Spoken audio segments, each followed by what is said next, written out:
roadmap kumpara kahapon ay tuloy na ang bawas presyo sa Martes. Spaghetti. Sa mga dalaw, sakop ng kautusan ang lahat ng pulungan sa bansa.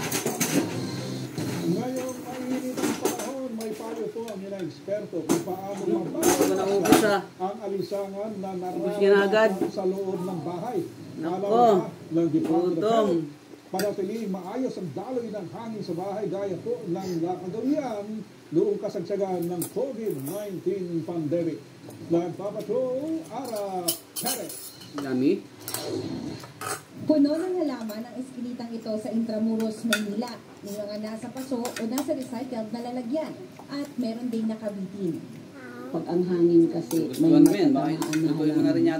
Medyo malamig naman at saka maaliwalas sa pakiramdam. Malaking ginhawa Nabitin yata si Uno. Maraming halaman, lalo na ngayong napakainit ng panahon. Sabi ng isang arkitekto, mahirap talagang iwasan ang init ng araw kahit pa sa loob ng bahay dahil tropical country ang Pilipinas at limitado ang mga espasyo sa urban areas. Pero posible ito sa tulong ng iba't ibang panangga sa araw. Pwede natin introduce din yung curtains, if ever maganda yung area ng bahay, magtanding tayo ng puno to block off yung sunlight. Plants na nakalagay sa walls, isa pa yun na pwedeng Kwek-kwek na walang kulay. Yung heat ng sun. Pwede rin makaapekto sa temperatura sa loob ng bahay ang kulay ng pintura ng dingding. The lighter shade, mas hindi siya kumukuha ng heat. Kung gagamit ng electric fan, may pagkakaiba rin umano ang hangin ibinubuga ng floor o stand fans kumpara sa ceiling fans. Yung heat kasi stays above and the cold air stays down. Gusto ni Uno men. Kung transfer mo papunta sa baba, ay yung heated na areas like the ceiling, medyo temperaturang mataas, no? So, yung buksan yung mga bintana, yung mga pintuan, maglagay tayo ng mga electric fan. Kung kaya, maglagay ng aircon, pero hindi naman required. 45 degrees Celsius ang mararamdamang init sa Dagupan City, Puerto Princesa, Rojas City at sa Giwan sa Eastern Samar. Ito pong alinsat mga pag-ulan ngayong weekend ay dala pa rin po ng easterlies na iiral sa ating buong kapuluan. Sa rainfall forecast naman ng The Weather Company, Sabado po may maganda ang ulan sa halos buong Mindanao, iba't ibang oras ng araw. Sa linggo naman may mga ulan na po sa Zamboanga mula umaga at malakas po ang ulan sa Cotabato bandang hapon at sa bahagi po ng Maguindanao Provinces at Zamboanga del Sur sa gabi. Meron din po mga di magtatagal na ulan maghapon sa Kabisayaan sa araw ng Sabado. At medyo may kalakasan po ang ulan sa may Eastern Visayas bandang oras ng hapunan. Sa linggo naman may mga daan din po mga pagulan maghapon sa ilang bahagi ng Leyte Provinces at dyan po sa Panay Island at may kalakasan yung ulan sa hapon sa southern part ng Negros Occidental.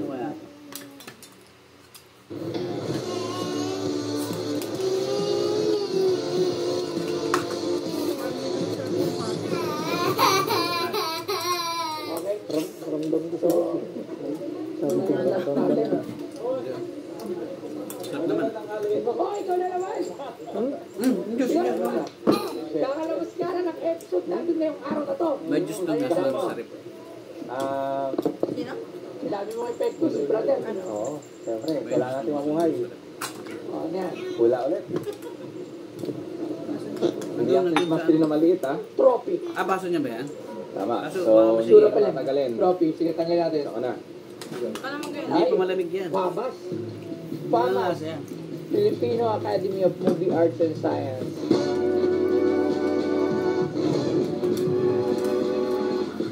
Filipino Academy of Movie Arts and Sciences Awards o mas kilala bilang FAMAS Awards ay ang kaunang pagbibigay ng parangal ng Filipino Academy of Movie Arts and Sciences, isang organisasyon na binubuo ng mga manunulat at mga kolumnista sa pelikula para sa mga tagumpay sa sining ng Philippine cinema para sa isang taon.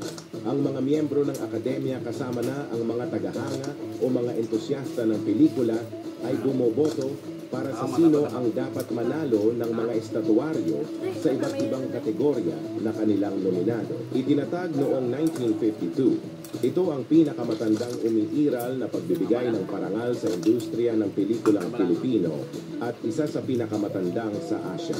Ang FAMAS Award mula 1952 hanggang 1982 ay itinuturing na pinakamataas na parangal na maaaring matanggap ng isang filmmaker o artisan sa lokal na industriya ng pelikula. Si Bentot Jr. ay anak ng dating sikat na komedyante na si Bentot Sr. na kilala noon sa tambalan nila ni Pugo sa Tang Tarang Tang. 4 na taong gulang lang si Bentot Jr. nang una siyang mapanood sa pelikulang Tama Na, Erap noong 1974 na pinagbidahan ni na Joseph Estrada at Boots Anson Roa. Ilang pelikula rin ang nagawa niya, kasama ang namayapang action king na si Fernando Poe Jr. sa Panday at si Ding sa Darna and the Planet Woman ni Vilma Santos. Nakamit niya ang FAMAS Best Child Actor Award noong 1980-1981. At ang binebenta ngayon sa Pinoy Pawn Stars ay ang FAMAS Award ni Bentot Jr. Best, ang bigat gago. Ang bigat to. Bigat. Meron pa bang FAMAS ngayon? Meron pa. Meron pa rin FAMAS.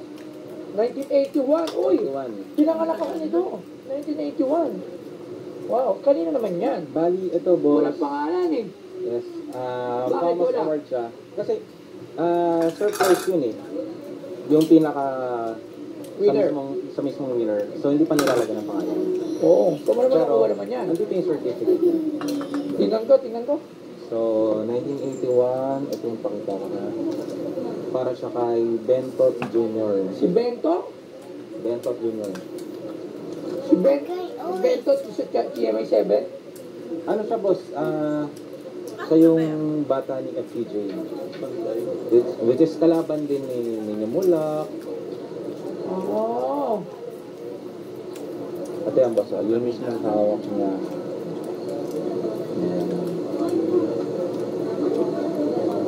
Pero may issue ha? May issue yan. Ito Best yung una. OA child actor. Tama. Ito yung una. Tanggap ng sambayanan yung pagkapanalo niya ng trophy. Pero nung pangalawa, yan yung may controversy. Kasi Sabi OA lang. OA lang. So, ayun yung nasabi nilang marami daw na mas deserving na child actor na dapat tumanggap nitong trophy. Wow. So, ibig sabihin, ma-issue to. Issue yan. Ay, isa sa mga ma-issue nga, nakita ko nga. So, kasama to pag binenta mo. Yes, kasama yan. Asan na si Bentot? Nasa sumalangit na siya. Wala na siya. So sinasabi dati, OA. OA yung pagkapanalo niya dito dahil marami daw mas deserving na dapat nanalo dun sa trophy na yun. Wow. So ano yun, naging headline siya sa mga balita. At the same time, ito yung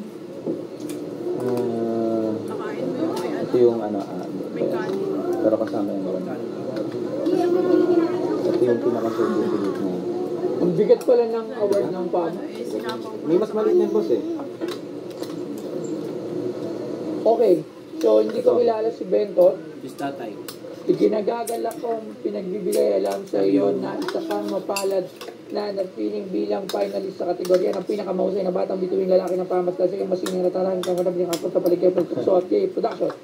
Ang gabi ng parangat sa inyong international sa Pino ng Pensi sa Mayo 2019 na kaunan nito tabalanap ng paporma ng invitasyon. Ang format ng programa ay dinner show at sa part ng kailan ito pa nilatawagan. Ito yung nominee. Isend sa kanya sa mga nominee. Yes, finalist pa lang siya niyan. Okay, nominee. So, andito rin yung... Una niya. Tama, una. Una niya, sir, isang trophy niya. Yun ang wala ko sa akin. Pero, in-hunt ko. Ito. Mukhang ano to, Star Hunter. Siyempre, alam ko yung mga gusto mo. Okay. Man of one. So, magkano? Ang asking ko dito is 850K. Wow, saan mo naman nakuha yan? Boss, wala na to. So, yung mauna yung may-ari. At the same time, G. Romano, nagdala siya ng trophy, nag-asya ng, I think, 500K para sa isang trophy na, which is hindi naman FAMAS. Oh, pero gawad ko rin yun. And G. Romano yun. Hindi kami mas nakakilala kay G. Romano. Pero mas nauna to sa kanya. Yes. And yun ang problem doon. Mas nauna si Bentot kay G. Romano.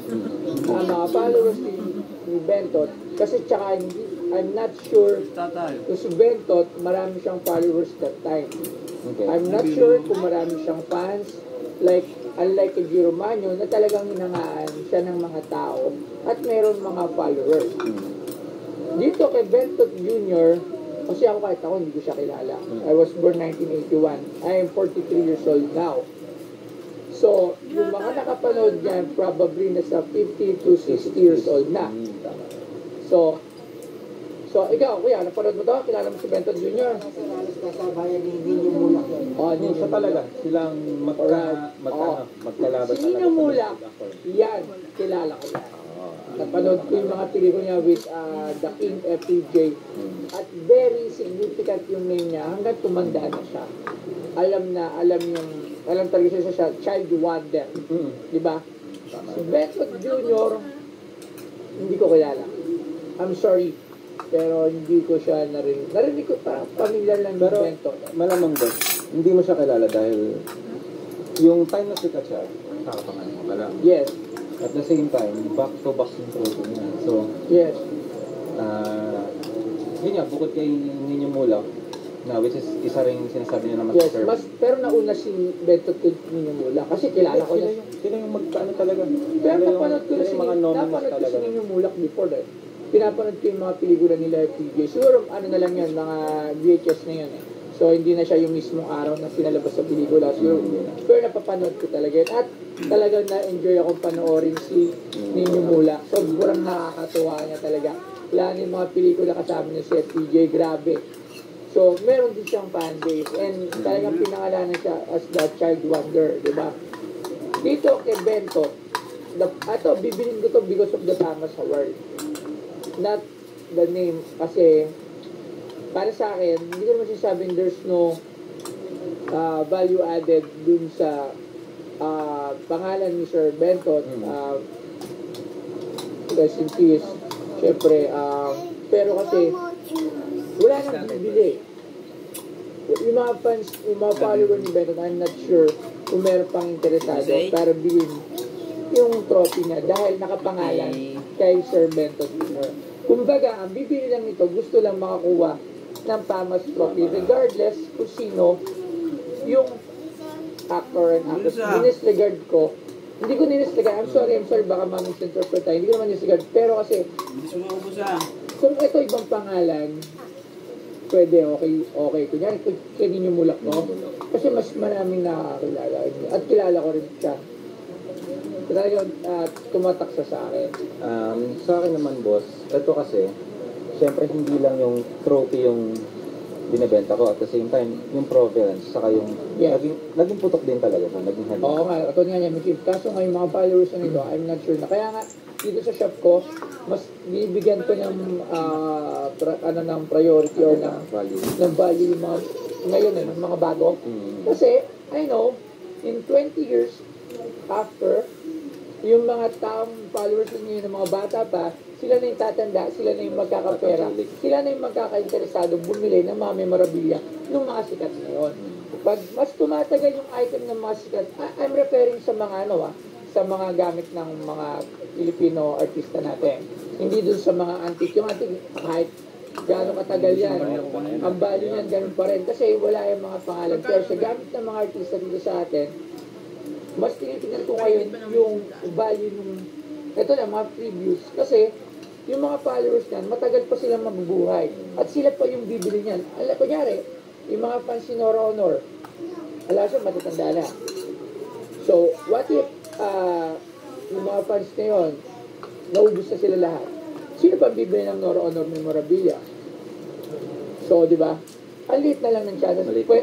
Sobrang liit na lang ng chance na may bumili. Kasi, wala na yung mga followers unless anak ako ng isang Noranian pas naalala ko si nanay ko. Si nanay ko, idol na yung diehard fan. So, parang naalala ko lang si nanay. Bibilin ko ngayon. Pero, napakaliit ng chances nun. Unlike sa mga bago ngayon, kunyari, award ng isang ngayon na nanalo. After 10 years to 20 years, sobrang, naging sikat din talaga. Tapos may pera na ako. Kunyari, fan ako nun siya. May chance ka ng bilhin. May chance na akong bilhin. Afford ko na. Diba? So, yun yung basihan ko pagdating ng gamit ng mga artista. Kaya yung iba nagtataka bakit ibibili ko yung mga bago lang. Kasi nga, mas tinitingnan ko yung future eh. Yung future. Kasi pag naubos na yung mga pan ng mga luma, sino ba yung magiging customer ko pagdating sa ulit? So, it's a risk for me. At kumukuha nga, bumibili nga ako ng mga bago kasi nga, talagang investment for me. And dito, kung bibili ko itong Famas Tropical, gusto ko to, I would say, siguro, isasave ko lang to sa price na nabili ko kay Giro Man.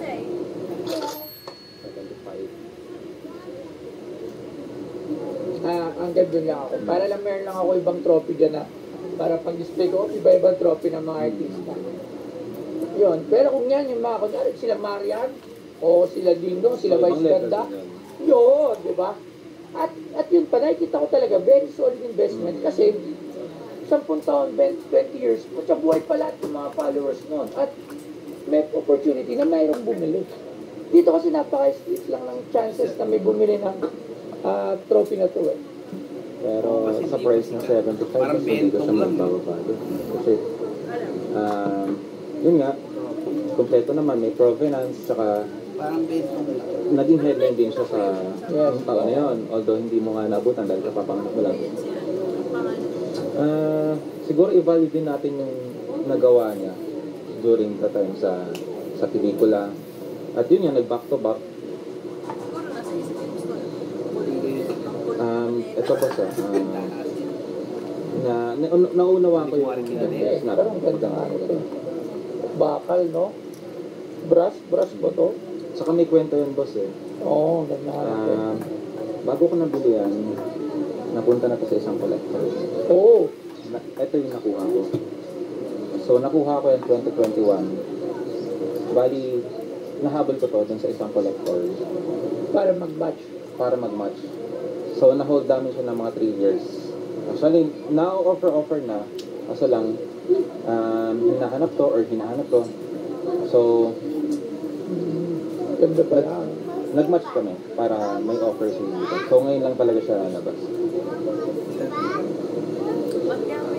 Yun, magbibigay na rin ako ng list price. At least mga 200. Sa 200, okay. Saka yun nga, sabi ko sa'yo, di ba meron pang isang trophy? Hindi ko alam kung makukuha ko pero hinahan ko. So nakuha ko 2021, hanggang ngayon hindi ko pa siya nakukuha. Bibigay ko to sa'yo, just in case na makuha ko yung isang mas maliit. Balik ako dito, kung mapapaunlakan mo ulit ako. Tapos pag-usapan natin, kahit mas mababa dito kasi yung trophy na yan, mas maliit. So yun, tatrabahuin ko para talagang makuha yung una, sa pangalawa.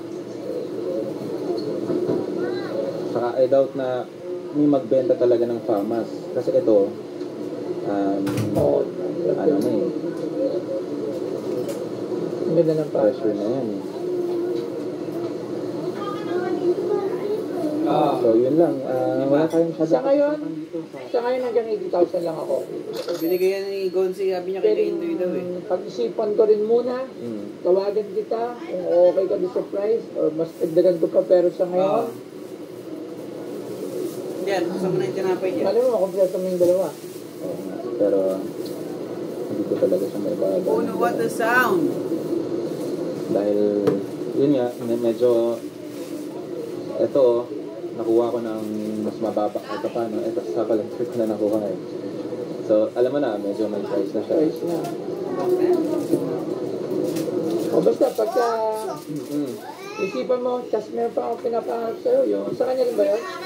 Yun. O, yun, yun ang pagkatawa natin yan.